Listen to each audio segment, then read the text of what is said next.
Hello guys, pupunta tayo ngayon sa Downs View. Makikitingin tayo ng fireworks. This time nakasakay na tayo ng bus 84 papunta sa Downs View. Ngayon nakarating na tayo. 4 PM na ngayon kaya medyo mataas pa ang araw.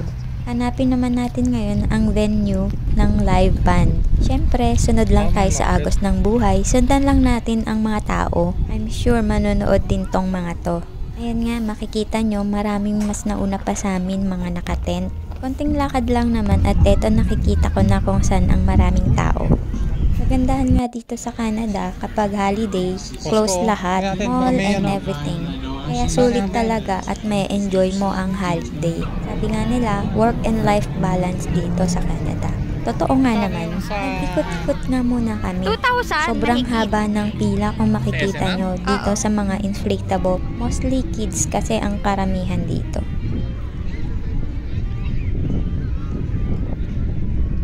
Kung nagutom ka naman, marami naman dito nagtitinda ng food. Yun nga lang, kailangan mo magtiis kasi ang haba ng pila. Yahoo! Free lang! Gusto ko nga sana ng ice cream kaso sobrang haba ng pila kaya naglakad-lakad muna kami. At syempre, machichill ka nga dito kasi merong live band. Nakakatuwa pa dito, may mga nagsasayawan talaga at talagang ini-enjoy nila ang holiday. Walang hiya-hiyabi. Kaya tara muna mag-enjoy at makisayaw.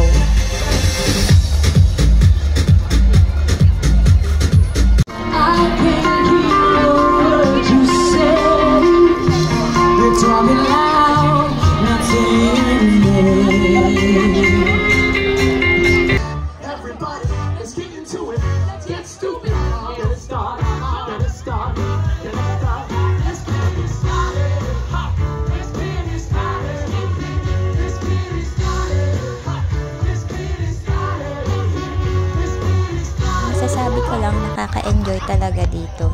May time ang bawat pamilya na mag-relax. At syempre, quality time.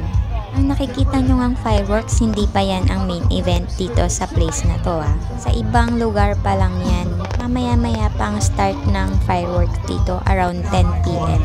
Kaya habang hinihintay nga namin, nakisaya-saya pa muna kami. Naki-disco-disco, kain at kwentuhan kasama ang pamilya at kaibigan.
shortly.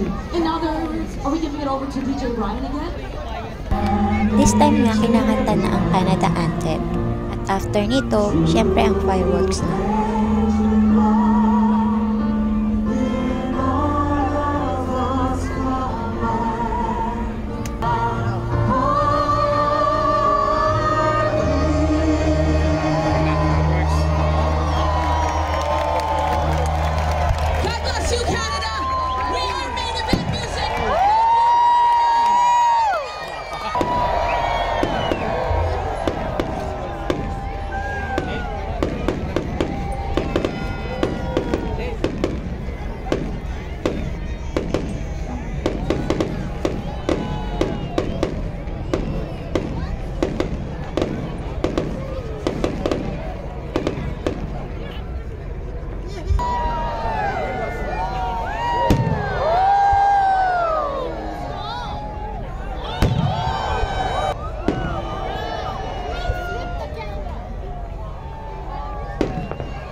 Hindi na namin tinapos guys ang firework kasi umuwi na kami. Matagal din ang inabot, mga 20 to 30 minutes ang fireworks nila. Talagang pinaghandaan nila at may pondo. Kasi habang naglalakad kami papunta sa parking, naririnig pa rin namin. Eto, pauwi na nga kami. Thank you for watching!